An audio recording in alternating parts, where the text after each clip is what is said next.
One day, while Moses was taking care of his sheep in the desert, something amazing and mysterious happened. Moses had been living a peaceful life in a place called Midian, far away from Egypt, where he grew up. Every day he would guide his sheep through the hills and valleys, making sure they had enough food and water. But this day was different. As Moses was leading his sheep along the mountainside, he saw something strange up ahead. It was a bush, but not just any bush. This bush was on fire! The flames danced and flickered around the branches, but something wasn't right. The bush wasn't burning up.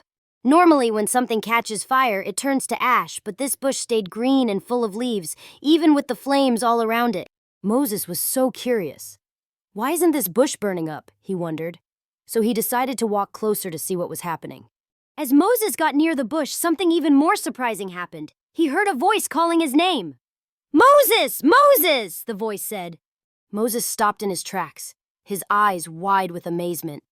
"Here I am," he answered. The voice spoke again. "Don't come any closer. Take off your sandals, for the place where you are standing is holy ground." Moses quickly removed his sandals and stood still, listening carefully. Then the voice told him, "I am the God of your father, the God of Abraham, Isaac, and Jacob." Moses realized he was hearing the voice of God.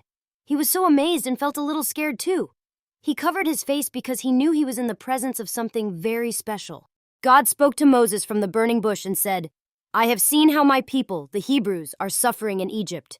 I know they are being treated badly, and I have come to rescue them. I want you, Moses, to go back to Egypt and lead my people to freedom." Moses couldn't believe what he was hearing. "Me? Go back to Egypt? But how can I do that?" he asked. "I'm not a good speaker and I'm just one person." But God reassured him, "I will be with you, Moses.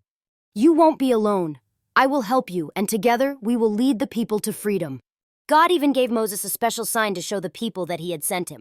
He told Moses to use his staff, the stick he used to guide his sheep, to perform miracles so everyone would believe him. Moses was still a little nervous, but he trusted God.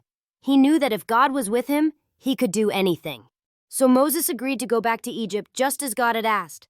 With his staff in hand and the promise of God in his heart, Moses set off on a big adventure, one that would change the lives of his people forever. And as for the burning bush, it stayed in Moses' memory as a reminder that God can do amazing things in the most unexpected ways.